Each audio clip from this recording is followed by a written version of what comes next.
À l'écoute de la radio Futur Média, il est midi, c'est l'heure du grand journal. Au sommaire de cette édition, veille de procès pour Khalifa Ababacar Sall, les avocats du maire de Dakar à l'instant à la maison d'arrêt de correction de Rebeuss, c'est pour tout harmoniser avec leurs clients. Discussion sur le processus électoral, 8 thèmes sont retenus par le comité mis en place. Les échanges vont durer 10 jours. L'aéroport international Blaise Diagne de Diass avec ses 1001 problèmes. Depuis son ouverture la semaine dernière, il y a beaucoup à redire. Certains services ne sont pas du tout prêts. Le QSEMS en grève aujourd'hui pour plusieurs motifs et le ministère de l'Éducation répond aux syndicalistes qui dénoncent le manque de concertation. Il y a bel et bien concertation. Vous entendrez le directeur de la formation et de la communication du ministère dans ce midi. Agriculture, l'État a signé un protocole d'accord avec les huiliers. C'est pour les impliquer dans la campagne de commercialisation de l'arachide. Les titres de l'actualité internationale avec Sorna Natambaye. Bonjour Sorna. Bonjour Antoine Diouf. Le Rwanda, toujours déterminé à connaître le rôle de la France dans le génocide de 1994. Le cabinet d'avocats américains auquel l'État a fait appel a publié un premier rapport. De hauts responsables français ont appuyé à la fois le gouvernement de l'époque et les génocidaires selon le document. Au cours de l'année 2017, 262 journalistes ont été emprisonnés alors qu'ils faisaient leur travail. C'est le résultat du recensement du Comité pour la protection des journalistes. La Turquie occupe la première place du classement des pays avec 73 journalistes incarcérés. À suivre la page des sports avec Cher Tidiane Diagne. Bonjour Cher. Bonjour à vous Antoine Diouf. Le menu. L'affaire Gorgui qui défraye la chronique, le basketteur qui avait financé une partie des préparatifs de l'Afro-Basket peine à entrer dans ses fonds. Il a donc sorti sur la place publique. Vous entendrez Binta Diallo dans ce journal. Match en retard de la première journée de la Ligue 1 de foot chez nous. Cet après-midi, GFC dans la tourmente fait face à l'équipe de Teungueth FC. Et puis pour parler du championnat anglais, notez qu'Arsenal, Liverpool, Manchester United et Tottenham, tous jouent ce soir à partir de 20h. Mbaye Sidi Mbaye signe la chronique du jour. Avec tous les problèmes relevés, fallait-il maintenant ouvrir l'aéroport international Blaise Diagne de Diass? C'est le sujet de point de vue. Aux alentours de 12h30, le débat du jour. Bienvenue à toutes et à tous.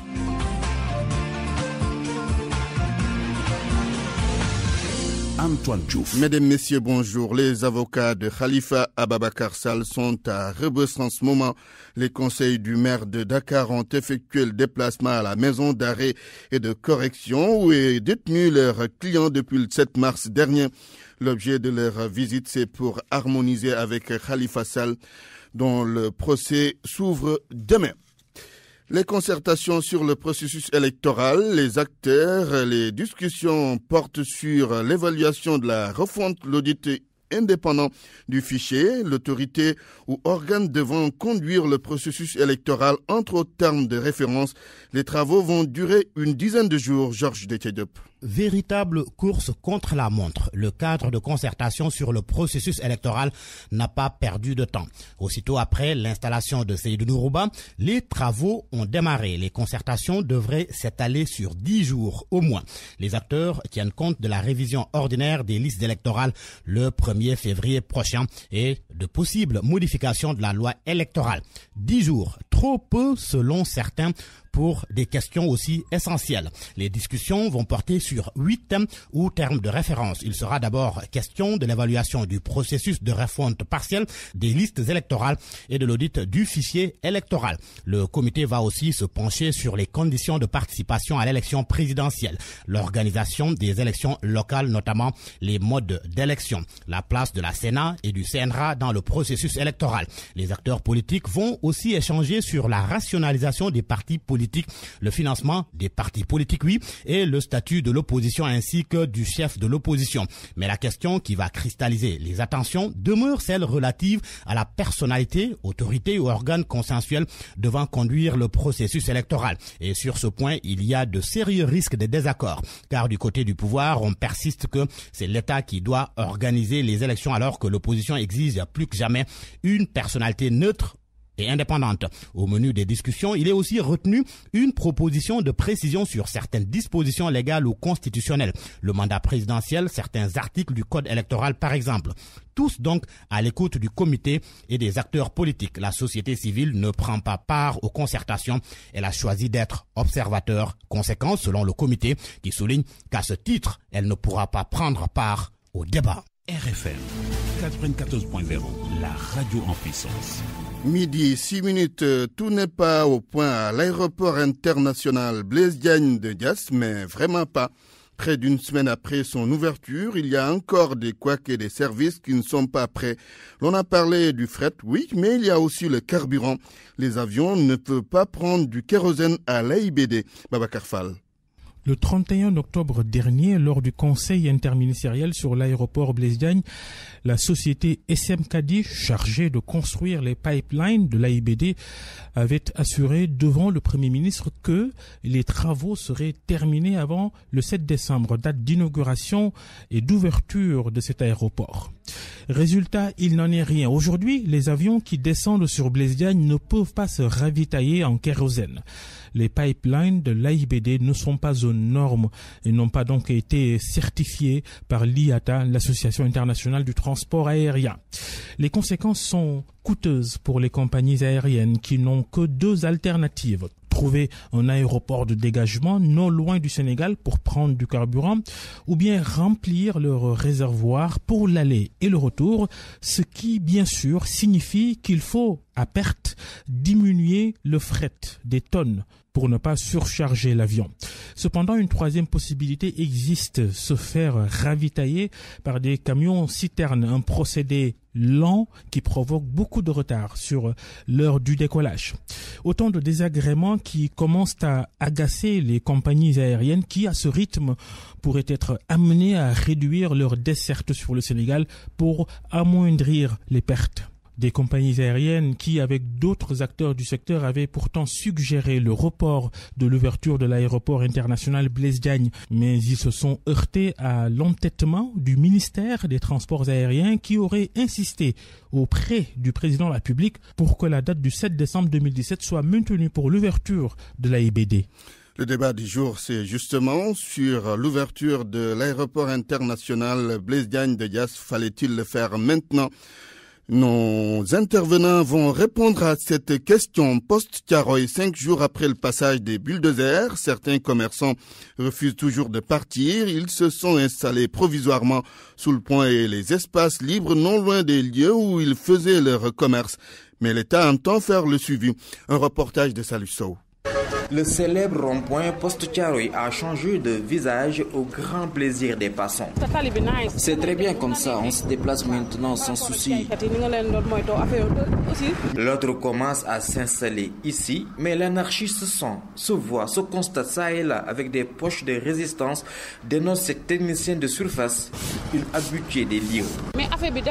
Ça reste beaucoup à faire quand même. Regardez sous le rond-point là-bas, ils se sont réinstallés pour vendre petit déjeuner et repas. D'autres cargotières, elles, occupent la plus proche ruelle de leur ex-lieu de travail. Un coin très animé ces derniers jours.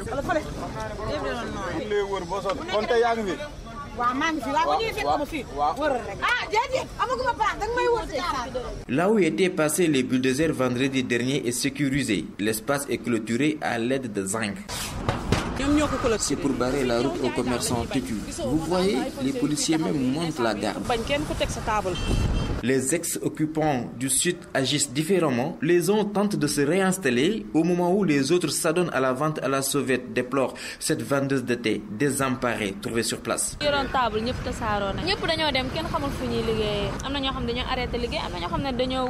Le préfet de Pikine a déclenché la semaine dernière une vaste opération de désencombrement des grands axes de son département. Pak Lambaye, Buntu Pikine et rond-point Poste-Thiaroye composent la première étape. Cela va se poursuivre, avait promis Pape Demba Diallo. Salif Sow, Poste-Thiaroye, Radio Futur Média. Il est 12h10, vous suivez le grand journal.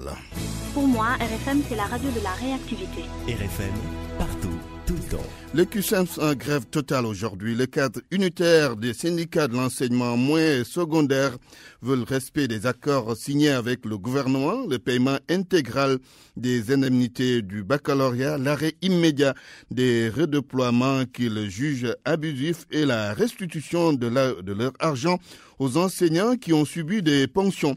Le ministère de l'Éducation nationale répond justement aux syndicats qui dénoncent le manque de concertation qui caractérise les redéploiements des enseignants. Mohamed Moustapha Diagne, le directeur de la formation et de la communication, souligne qu'il y a eu une négociation à Saly-Portudal sur la question. Il ajoute par ailleurs que c'est le besoin qui impose ces redéploiements. Il est joint par Barthélémy Ngom. D'abord, relever que le ministère de l'Éducation nationale ne redéploie pas des enseignants pour le plaisir de les redéployer, ou bien parce que le ministère est contre des enseignants. Non, ce qui s'est passé, on est allé à Saly, on a fait 72 heures là-bas, nous avons discuté. Nous avons présenté la situation réelle de la carte scolaire. La situation réelle, c'est que des classes sont fermées faute de maîtres et donc des cours sont en train de vaquer faute de professeurs. Donc, face à une telle situation, l'État du Sénégal à travers le ministère de l'Éducation nationale, doit prendre ses responsabilités. Prendre ses responsabilités, c'est faire en sorte que les classes qui sont fermées soient ouvertes et que les cours qui vaquent ne vaquent pas. Pour vous, directeur, le ministère peut effectuer des redéploiements sans pour autant consulter les enseignants? Non, il y a eu des consultations. Non seulement au niveau central, nous avons convié l'ensemble des responsables syndicaux à un atelier sur Saly, mais également au niveau déconcentré, les IA sont en train de discuter avec les partenaires sociaux. Ce n'est pas un processus qui est tombé du ciel ou bien qui est méconnu par les partenaires. En attendant de trouver des solutions vraiment structurelles, nous sommes obligés de procéder à des redéploiements pour permettre à tous les cours de se tenir conformément à la volonté du chef de l'État. Toute autre chose, Fatick se lance dans la lutte contre l'immigration clandestine et la pauvreté. C'est ainsi que 760 millions de francs CFA ont été mobilisés par l'Agence de développement local et le conseil départemental. 400 projets seront financés. C'est dans le cadre du projet Bourse territoriale pour un Sénégal émergent. Fatick Aminata Goudiaby. Avec ce financement, ce sont plus de 900 emplois qui seront générés dans le département de Fatick. 439 projets individuels comme collectifs ont été sélectionnés dans le cadre du programme Bourse territoriale pour un Sénégal émergent. Malal Kamara, directeur général de l'Agence de développement local. Le projet est un projet de capitalisation que nous avons eu à dérouler avec l'OIF. On a eu l'idée d'aller avec d'autres partenaires pour élargir la plateforme. À l'issue du premier appel à projet, il a été retenu au niveau du département de Fatick 439 projets. Les 439 projets nécessitent un financement de 760 902 057 francs CFA. L'objectif de ce financement est de dynamiser l'économie locale à Fatick. Différentes filières ont été ciblées. Il y a eu des projets sur l'embauche, il y a eu des projets sur le commerce, sur le maraîchage, sur la pêche et sur d'autres activités. Les groupes ciblés, c'est principalement les jeunes, les femmes, les hommes, mais aussi les personnes vivant avec un handicap. Le montant dépend aussi de la demande de l'intéressé, mais le minimum c'est 500 000. Ce financement mobilisé par l'Agence de développement local et le conseil départemental de Fatick va également aider à fixer les jeunes afin de réduire le phénomène de l'immigration clandestine. Omar Sen est le président du conseil départemental de Fatick. Lutte contre la pauvreté, mais aussi lutte pour maintenir les jeunes dans le territoire. Donc c'est pour mettre en garde les jeunes pour qu'ils puissent rester sur place et avertir les parents pour on peut dissuader les jeunes à rester. C'est une mesure de prévention. Le conseil départemental de Fatick va également assurer le suivi et l'accompagnement des bénéficiaires pour un remboursement correct de ce financement. Aminato Goudiaby, Fatick RFM. À propos de la campagne de commercialisation de l'arachide, l'État et les huiliers ont trouvé une entente hier et ont signé un protocole. D'après le directeur de l'agriculture, c'est pour impliquer les huiliers privés dans la collecte des graines. Oumar Sané l'a dit à Barthélémy Ngom. On a eu des négociations avec les huiliers pour la signature de ce protocole. Depuis hier, entre lundi et mardi, il y a eu des négociations et finalement hier soir, le protocole a été signé entre l'État et les huiliers. Qu'est-ce qui est dit dans ce protocole? C'est un protocole qui prend en charge le déficit entre le prix réel du marché international du blé plus et le prix de collecte aujourd'hui qui est à 210 francs. En fin de campagne, on va faire un bilan entre juillet et le gouvernement, enfin le ministère de l'Agriculture et les membres du comité pour identifier quel est le déficit que l'État va rembourser, subventionner, donc autour de ça. Maintenant, le niveau de collecte, c'est 150 000 tonnes qui sont identifiées pour être prises en charge donc, par le remboursement du déficit donc, entre les huiliers. Kayar, zone de pêche par excellence, le poisson est devenu rare, du coup le produit est cher ces temps-ci. Et d'après le pêcheur, c'est l'utilisation d'engins par une société pétrolière qui fait de l'exploration qui est à l'origine de cette situation. Conséquence, les poissons ont migré vers d'autres horizons. Cheikh Anta Diop. Kayar, le poisson se fait rare depuis quelques jours. Le plus grand port de débarquement est gravement menacé.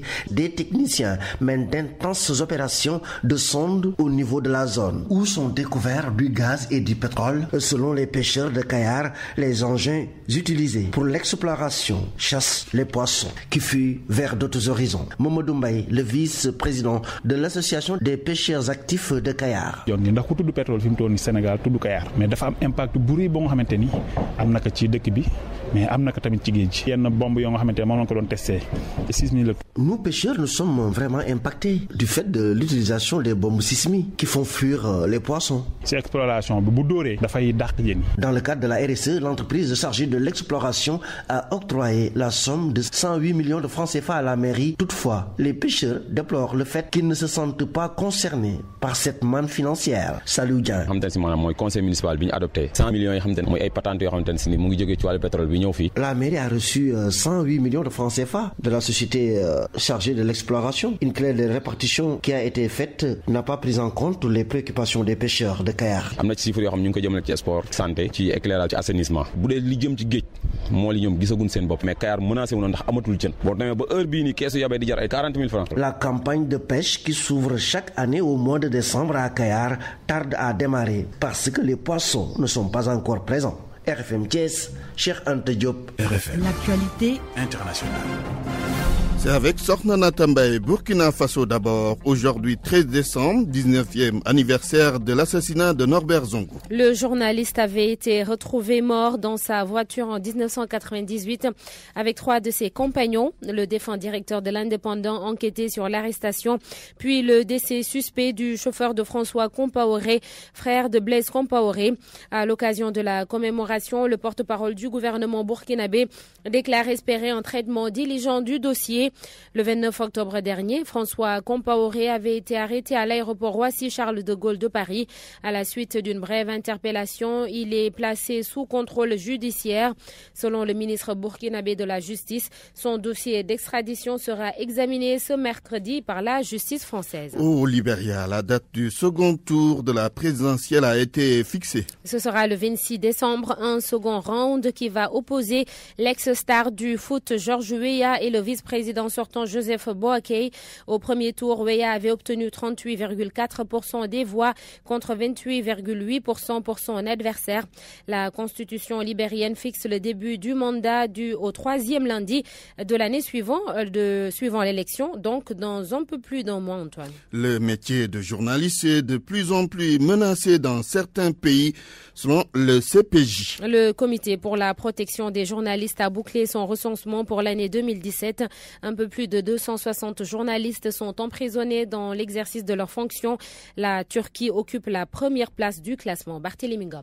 52, c'est le nombre de pages que fait le rapport. Pour sa seconde année consécutive, le rapport du comité pour la protection des journalistes révèle qu'un nombre élevé de journalistes croupissent dans des prisons dans l'exercice de leur métier. Au total, 262 journalistes sont derrière les barreaux, un chiffre qui bat le record de l'année 2016 où, à la date du 1er décembre, 259 journalistes étaient dans les liens de la détention. Le recensement 2017 du CPJ indique que la Turquie, la Chine et l'Égypte sont les 3 pays au monde où les journalistes sont fréquemment envoyés en prison.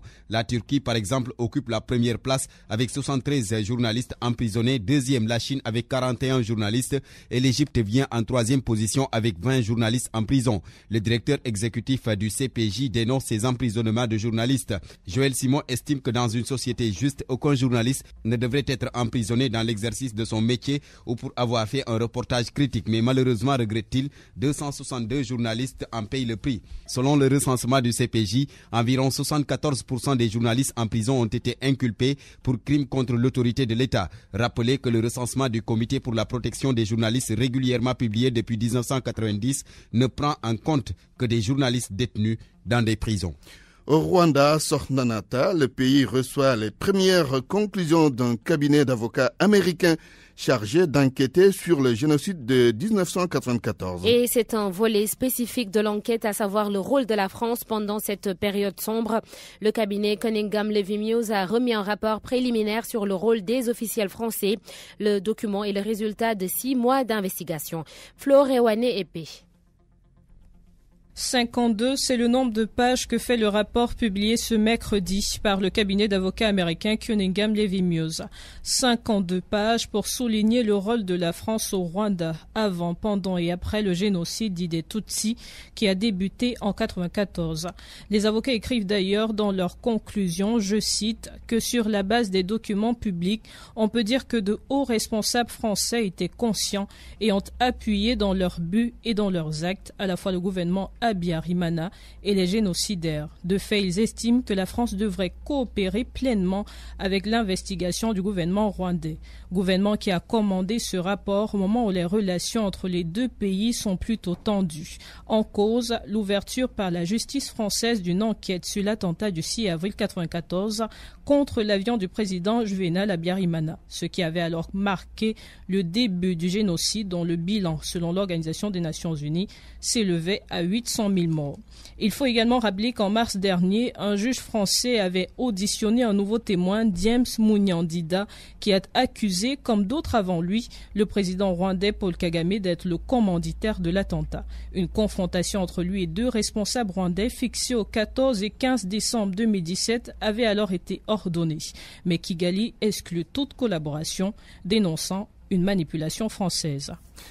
Fleur, comment?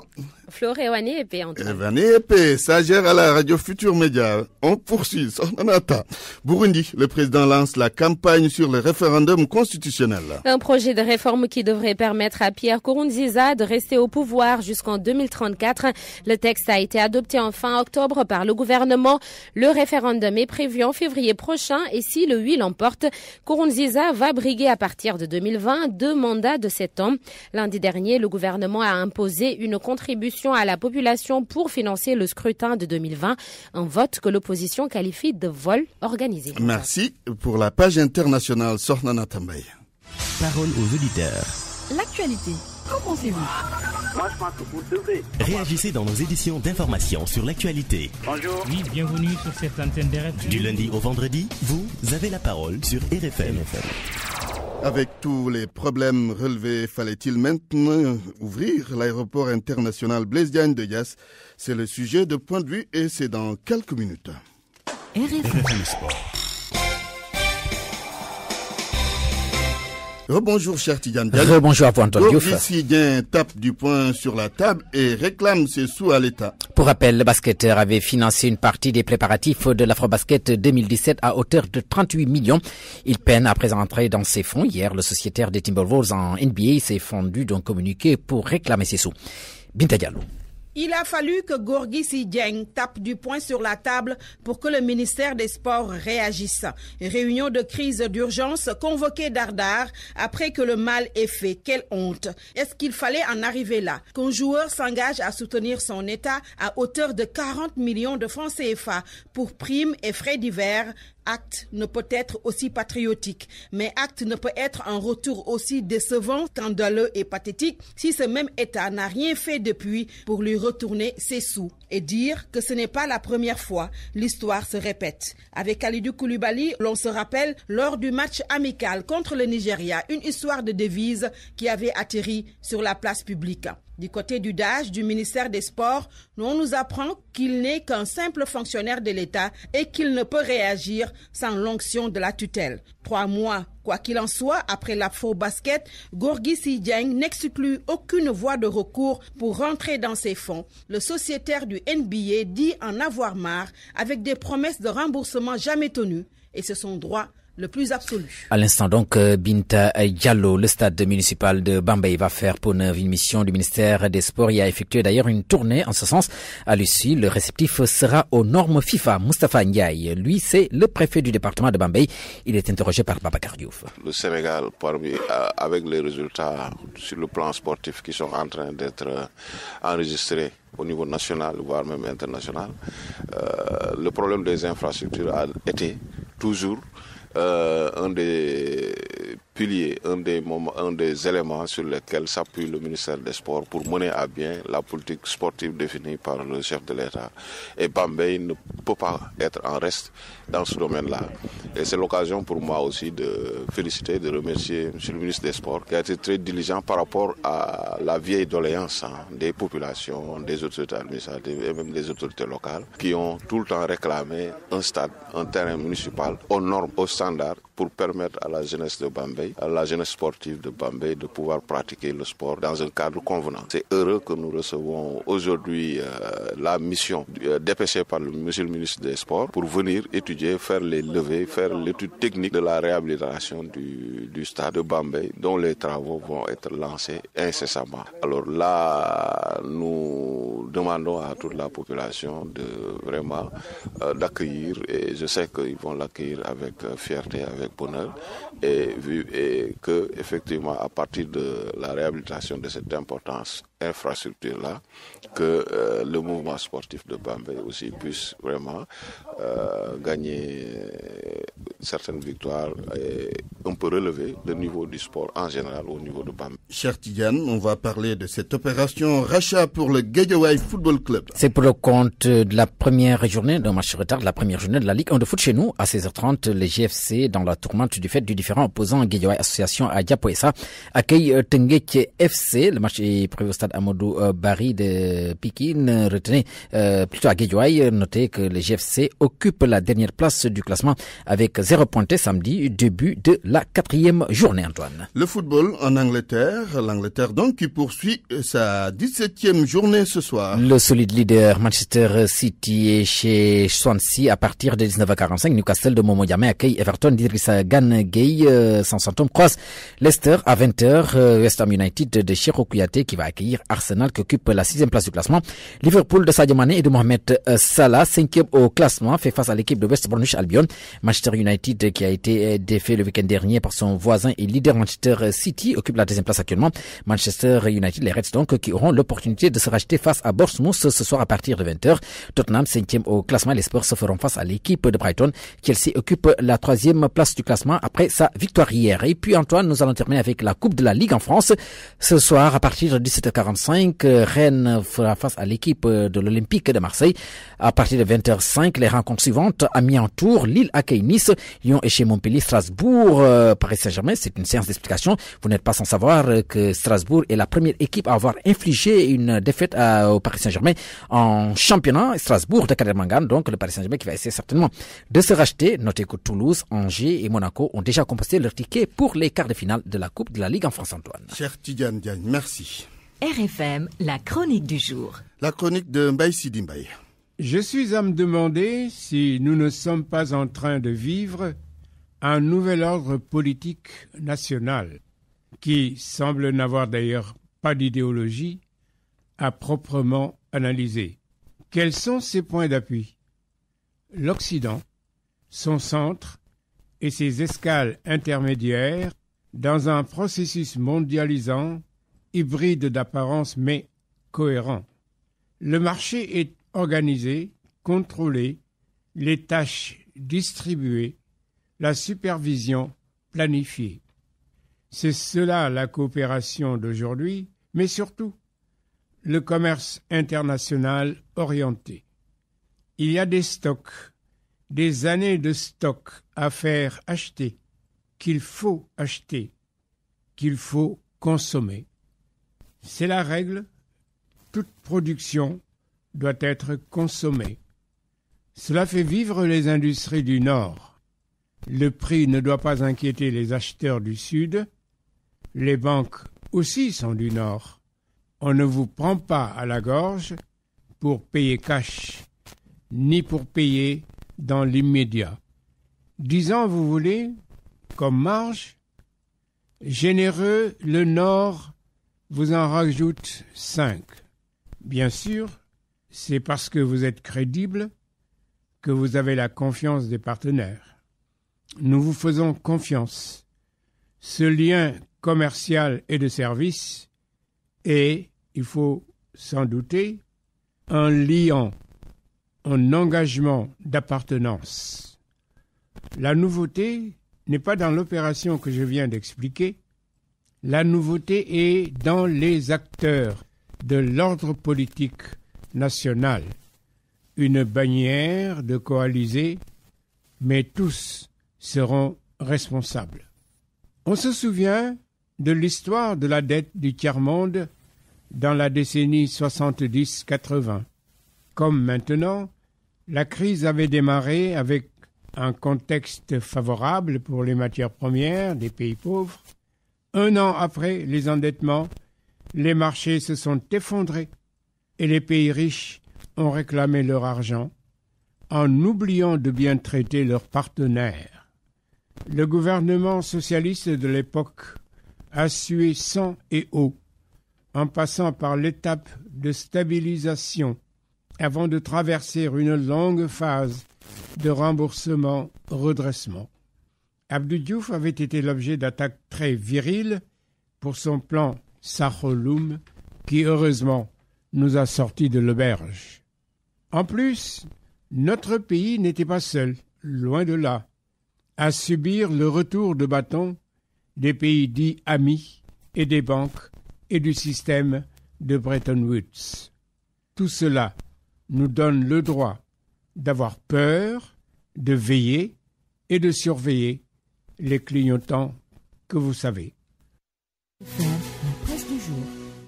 Presse du jour, Barthélémy Ngom, bonjour. Bonjour. Plus que quelques heures nous séparent du procès de Khalifa Sall. C'est demain jeudi et ce matin, mercredi, l'observateur donne la parole à la famille de l'édile de Dakar et au maire de la Médina. Bamba Fall, lieutenant de Khalifa Sall, renseigne qu'ils vont renforcer la mobilisation. Rien ne sera laissé en rade pour sortir leur leader des mains de Dame Justice, dit-il, non sans dénoncer ce qu'il appelle un acharnement dont est victime Khalifa Sall. L'Obs s'est également rendu au building communal pour donner la parole aux employés de la mairie. Là-bas, le rendez-vous de Khalifa Sall devant la justice se prépare. La preuve, tous se mobilisent pour se rendre au procès, même s'il faut, disent-ils, fermer le building communal. Et c'est parce qu'ils estiment que tout est politique dans cette affaire Khalifa Ababakar Sall. Dans Enquête, ils dénoncent justement une hérésie de justice. Autre confidence, et pas des moindres, celle de la mère de Khalifa Ababakar Sall, Madadja, toujours dans les colonnes du journal de la rue 15 Angle Corniche. Elle prie pour que Macky Sall connaisse un jour la prison et elle jure le cœur meurtri si Barké Salatul Fatiha, dit-elle. Autant de déclarations donc qui font dire à l'observateur en une que la famille de Khalifa Sall avertit. Sur ce procès de Khalifa et compagnie, le Témoin et Vox Populi renseigne que l'UMS, l'Union des magistrats du Sénégal, invite les juges à l'impartialité en veillant au respect des droits de la défense et des règles garantissant un procès juste et équitable. En tout cas, ajoute la Tribune, le procès va se dérouler sous l'œil vigilant des ONG, car la Ligue sénégalaise des droits humains, Amnesty, la RADDHO, toutes ces organisations de droits humains sont aux aguets et vont suivre de près ce procès de la caisse d'avance, à l'image du Forum des justiciables qui a mis en place un comité d'observation pour le respect des standards en matière de procès. C'est donc la dernière ligne droite avant le procès. Hélas, évoque un branle-bas de combat des avocats. Réunion aujourd'hui entre Khalifa Sall et ses conseils à Rebeuss. C'est pour bien sûr peaufiner leur stratégie, informe l'As quotidien qui ajoute que l'agence judiciaire de l'État s'est constituée partie civile. Partant de cette affaire Khalifa Sall que certains considèrent comme un combat politico-judiciaire, Enquête jette un regard dans le rétroviseur et évoque une instrumentalisation de la justice de Senghor à Macky Sall. Mon confrère considère la justice comme l'arme fatale aux opposants. Enquête liste d'ailleurs les personnalités qui ont fait les frais de leur adversité politique. Mamadou Dia, Oumar Blondé Diop, Abdoulaye Wade, Idrissa Seck, entre autres. La liste des victimes est longue. Et sur la question, mon confrère donne la parole à Amadou Tidiane Wane. Pour lui, on ne peut pas reprocher à un régime politique de se donner les moyens de sa survie politique en affaiblissant ses adversaires. L'un dans l'autre, Enquête semble dénoncer cette pratique aux antipodes de la démocratie. Droit et politique ne font pas bon ménage. Quand l'un entre dans le prétoire, l'autre en sort. Et mon confrère se pose la question suivante. Jusqu'où sont sont-ils prêts à aller pour conserver leur pouvoir? Abdoulaye Daouda Diallo, lui, n'a pas conservé son fauteuil de ministre de l'Intérieur. Il a été défenestré. Les Échos, qui parlent de l'organisation des dernières élections législatives, informent que la Sénat, la Commission électorale nationale autonome, a listé des couacs à gogo qui ont accablé Abdoulaye Daouda Diallo. Plusieurs doublons et des omissions ont été relevés, entraînant une cacophonie totale sur les listes d'émargement. La Sénat dit avoir décelé un gap d'1 million de cartes entre le fichier général des électeurs et le nombre de cartes produites. Macky Sall capitule. C'est ainsi que Sud Quotidien voit le choix d'une personnalité neutre à la tête du comité de concertation sur le processus électoral. L'ambassadeur Seydou Nourouba, qui justement a été installé hier, a déclaré à l'endroit des hommes politiques, je cite, « Les Sénégalais nous regardent et nous écoutent ». Fin de citation. Une phrase qui a fait le tour des quotidiens de ce mercredi. Le plan Sénégal émergent, évalué par les acteurs non étatiques. Un rapport sans complaisance qui étale les limites et les défis du PSE dans le quotidien. Et sur la base de ce rapport, mon confrère traduit le PSE pas si émergent comme pour dire qu'il reste beaucoup à faire. En politique, Direct Info s'intéresse à l'affaire de Podor qu'il assimile à une armée mexicaine. Les différents responsables, Abdoulaye Daouda Diallo, Cheikh Oumar Anne, Abdoulaye Eliman Dia et Muntagassi, ont selon Direct du mal à regarder sur la même direction. Ils ne jouent pas la même musique. Chacun tente de se positionner en leader, laissant transparaître en filigrane une unité de façade. L'élément de la discorde, note mon confrère Muntagassi, le DG de l'APIX. Leur leader Macky Sall, lui, occupe la une du Soleil. Lors d'une rencontre avec les Sénégalais du Japon, il leur a demandé de ne pas avoir peur de revenir au bercail, car pour le chef de l'État, l'Afrique est un continent d'avenir vers lequel tout le monde se rue. Gorgui Sidien, lui, rue dans les brancards. Il réclame son argent, plus de 38 millions de francs CFA qu'il avait prêté au ministère des Sports en vue de solder des problèmes financiers urgents qui s'étaient posés lors du regroupement de l'équipe nationale, alors en préparation pour l'Afro-Basket 2017. Le ministère des Sports s'était engagé à payer, mais depuis, Gorgui attend et jusque-là, rien. Aujourd'hui donc, avec le recul, Gorgui Sidien regrette dans l'Observateur d'avoir sauvé une situation qui aurait terni l'image de son pays, le Sénégal. Et dans le quotidien Record, il hausse le ton pour percevoir son argent. Bonne lecture.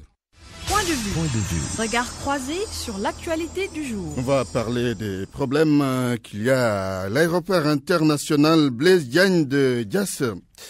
Nous avons en ligne deux intervenants, l'ancien ministre des Transports aériens, Morgom. Bonjour, monsieur le ministre.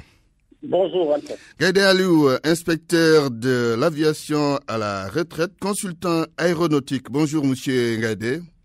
Bonjour. Alors, monsieur le ministre, depuis l'ouverture de l'aéroport international Blaise Diagne de Diass, il y a beaucoup de problèmes. En tout cas, on a noté beaucoup de complaintes. Question, fallait-il maintenant ouvrir cet aéroport? Oui, je vous remercie. Et je salue au passage donc tous ceux qui nous écoutent à travers vos ondes, mais aussi mon co-débatteur, M. Gaïdé, un ami, un collègue avec qui j'ai beaucoup partagé. Vous savez, je pense que votre question, la réponse peut être une réponse très élargie parce que l'exploitation donc d'un aéroport relève d'abord j'allais dire même pour aller plus loin, de la convention signée de Chicago, qui a été repris plus ou moins pour nous en termes de droits aériens par la décision de Yanis Kéré. Oui. Donc, il y a des annexes qui sont au nombre de 18, aujourd'hui 19. C'est des annexes de l'OACI qui donnent les normes et les recommandations pour l'exploitation des aéroports. Donc, ça, en ce qui nous concerne, c'est l'annexe 14. Vous savez, un aéroport, c'est comme une maison que vous construisez vous-même. Vous la construisez, vous pouvez l'habiter et une fois donc que vous êtes à l'intérieur, vous pouvez continuer à améliorer. Oui, mais il y a quand même un minimum avant d'habiter cette maison. Oui, ce minimum-là, je vous dis, s'il n'y avait pas ce minimum, aussi bien l'OACI et l'ensemble des organismes internationaux qui sont en charge ne laisseraient pas cet aérogare-là, l'ouverture de l'aérogare. Est-ce qu'il y avait une urgence pour ouvrir cet aéroport alors que le fret n'est pas prêt, d'autres services ne sont pas fonctionnels, le problème de kérosène pour les avions, tout ça? Oui, voilà une très belle question. Vous connaissez... Et c'est quoi la belle réponse? Non, la belle réponse, je vais vous la donner. Vous savez, l'aéroport Léopold Sédar Senghor, pour certains, oui, il y a eu cette rénovation qui faisait que le niveau de la qualité de service y était encore. Mais pour ceux qui savent et qui connaissent, les 2 comptes d'envol de l'aéroport Léopold Sédar Senghor étaient complètement occupés par la cité aviation de Ouakam et l'autre par la cité Tongoor de Yoff. Quel danger auquel tous les jours... C'est pas nouveau ça, monsieur le ministre. Mais vous ne me dites pas que vous êtes malade et que vous n'allez pas vous soigner. Si vous avez l'occasion vraiment de trouver le médicament miracle, vous allez le prendre quand même, Antoine. Mais on n'ira pas chez un médecin dont on est sûr qu'il ne peut pas traiter notre maladie. Non, je crois que c'est une manière, en fait, c'est une métaphore quelque part. Oui. Moi, ce que je suis en train de vous dire, l'aéroport AIBD a le minimum requis pour être ouvert. Oui. Il est ouvert, c'est vrai, c'est un terrain nouveau. Un terrain nouveau peut présenter quand même des manquements. Et c'est au fur et à mesure que donc l'ensemble des collectifs il y arrivera. Parce que c'est une question d'adaptabilité. Très bien. Je reviens à vous, monsieur le ministre, tout à l'heure. Alors, monsieur Ngaïdé, y avait-il urgence à ouvrir l'AIBD? Oui, bonjour. Je salue tous les auditeurs et je salue monsieur le ministre Morongom. Effectivement, on se connaît quand j'étais à l'ANAX puis à la NACIM. Oui, l'aéroport devait être ouvert, à mon avis, parce qu'en fait, depuis qu'on a commencé à construire cet aéroport, ça a tellement duré. Et à mon avis, l'essentiel est fait. À preuve, je pense que les avions atterrissent et décollent à l'heure. C'est pas toutes les compagnies, hein? Certaines sont détournées de cet aéroport. Bon, je n'ai pas connaissance de ces compagnies. La Lufthansa, par exemple. Oui, c'est les vols passagers ou le cargo. Je n'ai pas cette information. Mais pour l'essentiel, à mon avis, il devait être ouvert. Maintenant, j'ai lu dans les journaux qu'il y a un problème pour la partie cargo, où des avions, où il y a des problèmes de logistique. Là, oui, peut-être je pourrais en parler. Mais pour le reste, côté passager, arrivée, départ, la gestion de la navigation aérienne, je pense, à mon avis, qu'il n'y a pas de problème. Et si on décalait de 6 mois, par exemple, ou de 3 mois, ce ne serait pas mieux pour que tout soit au point? À mon avis, je pense que c'était le bon moment. Hein. Le bon moment. Oui, si maintenant la partie fret n'est pas terminée, ça, il faut voir pourquoi. Parce que la partie fret, vous savez, un aéroport, c'est un exploitant comme un exploitant d'une compagnie aérienne, comme un exploitant d'une société de handling. Il est soumis à certaines règles fixées par l'OACI et la réglementation nationale du Sénégal que tout le monde connaît. C'est pareil dans tous les pays du monde. Très bien. La partie fret, c'est une activité qui est liée à l'aéroport.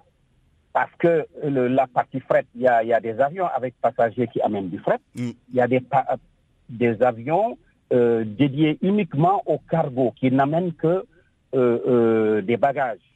Et toutes ces instructions figurent dans les instructions techniques de l'IATA et de l'OACI.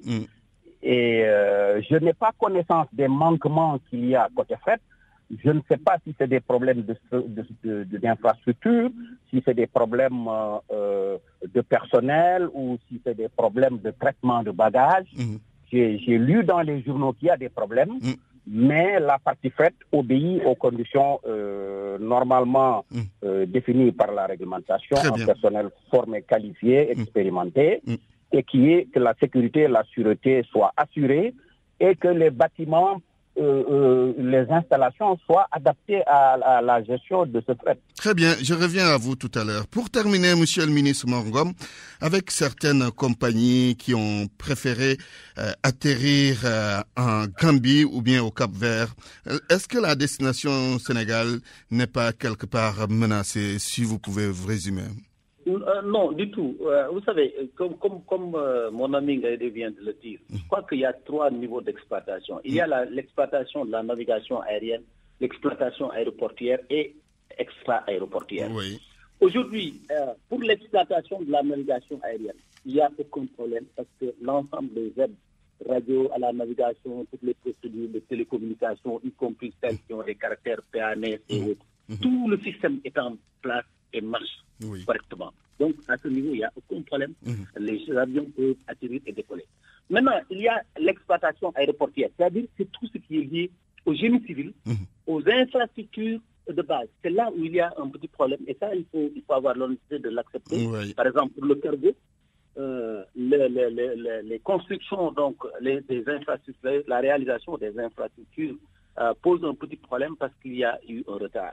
Mais ça ne doit pas être un objet, bon, pour X ou Y, de dire que cet aéroport ne devrait pas être ouvert. Très bien. Et la preuve, pour une collaboration, le cargo turc qui est arrivé, mais il a pu charger et repartir. Maintenant, il y a quelque chose qu'il faut être, et ça vraiment j'en appelle à tout le monde, aussi bien aux exploitants qu'aux autorités aéroportuaires et même d'État que nous sommes, c'est la sécurité et la sûreté. C'est des choses sur lesquelles nous ne devons pas badiner. Il ne faut pas badiner avec. Très bien. Voilà. Très bien. Merci, monsieur le ministre Morngom. Merci beaucoup. Ancien ministre des Transports aériens. Nous terminons avec monsieur Ngaïdé. Oui, par rapport à la destination Sénégal, avec ces compagnies qui ont choisi Banjul ou Praia, la destination Sénégal n'est pas menacée quelque part. À mon avis, c'est déplorable. Bon, ça se passe comme ça. Ça signifie que tout n'est pas prêt, comme vient de le dire M. le ministre. Mais bon, c'est là, je pense que les gestionnaires de l'aéroport doivent faire avec et essayer de rectifier au plus vite. Vous savez, les grandes Dakar, c'est une grande plateforme. C'est dommage que ça se passe comme ça.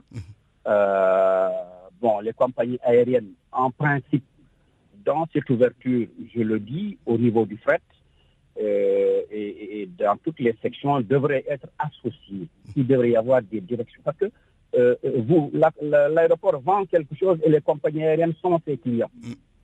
Alors, à ce niveau, je pense qu'il devrait y avoir une concertation, leur dire le niveau d'exécution par rapport aux frais, etc., par rapport à toutes les activités de l'aéroport. Et en ce moment, peut-être il n'y aurait pas eu ce genre de désistement préjudiciable. Mais ça n'empêche pas que je pense que tout devrait rentrer dans l'ordre et ça devrait servir de leçon au Sénégal. Très bien. Qui doivent anticiper, parce que ces choses-là, ça doit s'anticiper. Merci. Ngaïdé Aliou, inspecteur de l'aviation à la retraite, consultant aéronautique. Fin de cette édition, je vous rappelle l'essentiel de l'actualité. On vient de l'apprendre, Khalifa Sall n'a pas pu voir ses avocats. Les autorités pénitentiaires s'y sont opposées. C'est parce que Maître El Hadj Diouf, qui s'est constitué pour le maire de Dakar et qui faisait partie des robes noires en déplacement à Rebeuss, n'a pas fourni au préalable une lettre de constitution. Nous y reviendrons. Discussion sur le processus électoral. 8 thèmes sont retenus par le comité mis en place. Les échanges vont durer 10 jours. Et puis l'aéroport international Blaise Diagne de Diass avec ses 1001 problèmes. Depuis son ouverture la semaine dernière, il y a beaucoup à redire. Certains services ne sont pas prêts.